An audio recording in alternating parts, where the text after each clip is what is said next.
राधे राधे जी। भक्ति for all channel में शशि शर्मा आप सभी का हार्दिक स्वागत करती है। सावन का महीना चल रहा है और मैं आपको रोज़ श्रावण मास का जो महात्म्य है वो सुना देती हूँ। तो आज चौथा अध्याय है धारण पारण व्रत। तो आइए हम सुनते हैं। आप सुन रहे हैं उससे पहले मेरे चैनल को अगर आपने शेयर नहीं किया है, लाइक नहीं किया है तो कर लीजिए, सब्सक्राइब नहीं किया है तो कर लीजिए, शेयर कर दीजिए, जिससे सबको सुनने को मिल जाएगा। तो आइए सुनते हैं, चौथा अध्याय सुनते हैं। भगवान शंकर ने ब्रह्मापुत्र से कहा कि हे ऋषिवर, अब मैं तुम्हें धारण और पारण व्रत के बारे में बताऊंगा। पूर्व प्रतिपदा तिथि को पुण्य वाचन करवाने के बाद मेरा व्रत धारण करना चाहिए। एक दिन धारण और दूसरे दिन पारण, उसका पारण करना चाहिए। तो धारण में उपवास तथा पारण में भोजन विहित है। मास की समाप्ति पर उद्यापन करना चाहिए। श्रावण मास की समाप्ति पर कीर्तन पुण्याहवाचन करा करके आचार्य तथा किसी दूसरे ब्राह्मण से का वरण करना चाहिए। शंकर पार्वती जी की सोने की प्रतिमा को घट के ऊपर स्थापित करना चाहिए। रात्रि में भक्तिपूर्वक शिव महापुराण का श्रवण करना चाहिए। कीर्तन आदि करके रात्रि जागरण करना चाहिए। प्रातःकाल हवन करना चाहिए। त्र्यंबकम यजामहे मंत्र से तिल और चावलों की आहुति देनी चाहिए।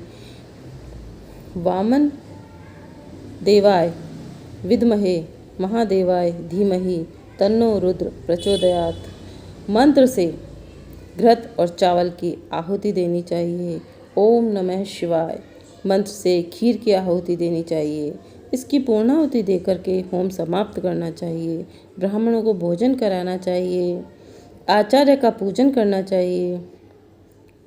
इस प्रकार व्रत को पूर्ण करने से ब्रह्म हत्या आदि पापों से मनुष्य मुक्त हो जाता है। उसमें लेश मात्र भी संदेह नहीं है। हे सनत कुमार, अब तुम श्रावण मास में उपवास की विधि सुनो। श्रावण मास की प्रतिपदा तिथि को मनुष्यों तथा स्त्रियों को संयत आत्मा से एवं जितेंद्रिय होकर व्रत का संकल्प करना चाहिए। अमावस्या के दिन लोगों को वृषभ ध्वज भगवान महादेव का षोडशोपचार विधि से पूजन करना चाहिए। ब्राह्मणों को वस्त्र अलंकार दे करके उनका पूजन करना चाहिए। उन्हें भोजन कराकर दक्षिणा देकर हाथ जोड़कर विदा कराना चाहिए।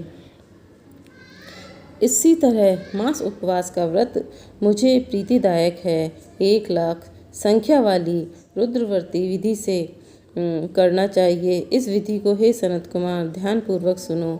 यह संपूर्ण सिद्धियों को देने वाली है। साधन रुई की 11 बत्तियां निर्मित करें। यह बत्तियां रुद्रवती नाम से जानी जाती हैं।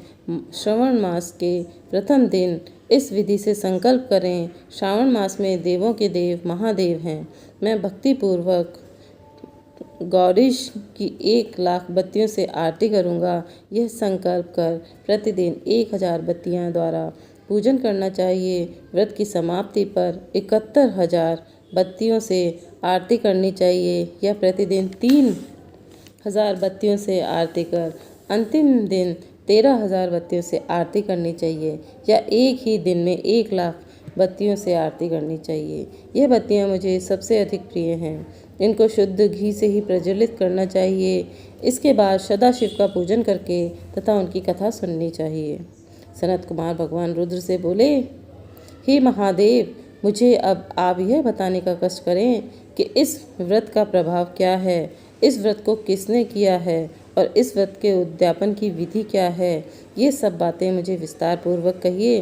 भगवान शिव ब्रह्मापुत्र सनत कुमार से बोले, तुमने जो मुझसे कहा है उसको मैं तुम्हें बताता हूँ, ध्यान पूर्वक सुनो।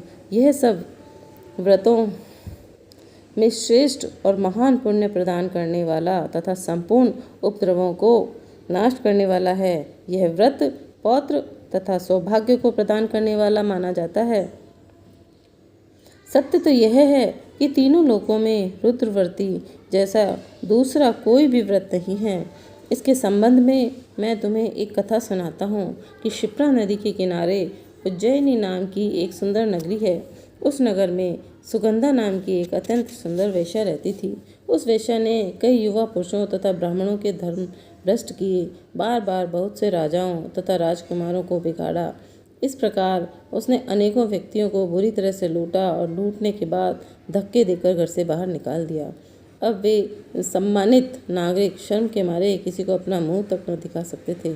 उस सुगंधा वेश्या के शरीर से निकली सुगंधी एक कोस तक फैली रहती थी। पृथ्वी पर उसके रूप लावण्य की ख्याति दूर दूर तक फैल गई। वह गायन विद्या में 6 राग तथा 36 रागनियों में निपुण थी। नृत्य में वह रंभा और देवांगनाओं को भी पीछे छोड़ चुकी थी। एक बार वह वेश्या क्षिप्रा नदी के तट पर गई। वहां उसने सब और ऋषियों को देखा। कुछ ब्राह्मण स्नान कर रहे थे तो कुछ भगवान शिव का, भगवान विष्णु का अर्चना कर रहे थे। उसने वहां ऋषि वशिष्ठ को भी बैठे देखा। उनके दर्शन मात्र से प्रभाव से वेश्या की बुद्धि परिवर्तित हो गई। उसका मन वेश्या के जीवन तथा विषयों से हट गया। वह वेश्या महर्षि वशिष्ठ के चरणों में गिरकर अपने पाप कर्मों के नाश का उपाय पूछने लगी। सुगंधा वेश्या ने कहा कि प्रभु, मैंने आज तक बहुत पाप किए हैं। आप मुझे उन पापों से छुटकारा दिलाने का कोई उपाय बताइए। महर्षि वशिष्ठ उस वेश्या की बात सुनकर के बोले, तुम मेरी बात ध्यानपूर्वक सुनो। तेरे पापों का नाश जिस पुण्य के करने से होगा, वह सब उपाय तुम्हें मैं बताता हूँ। तू वाराणसी में जाकर के रुद्रव्रती नामक व्रत को कर। यह व्रत महान पुण्य देने वाला है तथा शिव शंकर की भक्ति में मन को लगाने वाला है। इस व्रत के करने से तुम्हारी सद्गति हो सकती है। महर्षि वशिष्ठ के वचन सुनकर वह सुगंधा नामक वेश्या अपना खजाना, नौकरों व मित्रों को लेकर वाराणसी चली गई। उसने महर्षि वशिष्ठ द्वारा बताए व्रत की विधि को विधान सहित किया, जिसके फलस्वरूप वह वेश्या पंच भौतिक शरीर को त्याग करके भगवान शंकर के शरीर में विलीन हो गई। जो भी स्त्री इस व्रत को जिस इच्छा को लेकर करती है, वह अवश्य प्राप्त होती है।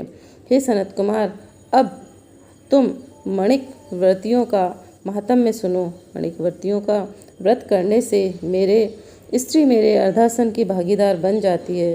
वह स्त्री महाप्रलयांत तक मेरी प्रिया होकर के निवास करती है। अब मैं तुम्हें इस व्रत की पूर्ति के लिए इसके व्रतों का उद्यापन विधि बताता हूँ कि किस तरीके से उद्यापन करना चाहिए। इस व्रत को करने वाली स्त्री पार्वती जी सहित शंकर की प्रतिमा स्थापित करे।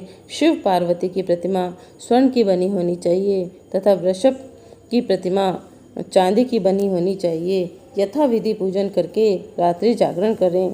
प्रातःकाल नदी में जाकर स्नान करें। भक्ति पूर्वक आचार्य का वरण करें तथा 11 ब्राह्मणों की द्वारा घी, पायस एवं बेलपत्रों से हवन करना चाहिए अथवा रुद्र सूक्त, रुद्र गायत्री या मूल मंत्र द्वारा हवन कराना चाहिए। पूर्णाहुति कर आचार्य आदि की पूजा करके 11 ब्राह्मणों को जोड़े सहित भोजन कराना चाहिए। इस प्रकार जो भी स्त्री व्रत पूरा करती है, वह संपूर्ण पापों से मुक्त हो जाती है। स्थापित सामग्री घट, शिव, पार्वती और प्रतिमा आदि आचार्य को समर्पित करनी चाहिए। इसको करने वाली स्त्री उसके पति को 1000 अश्वमेध यज्ञ के फल की प्राप्ति होती है। महाप्रभु देवादिदेव महादेव शिव शंकर भोलेनाथ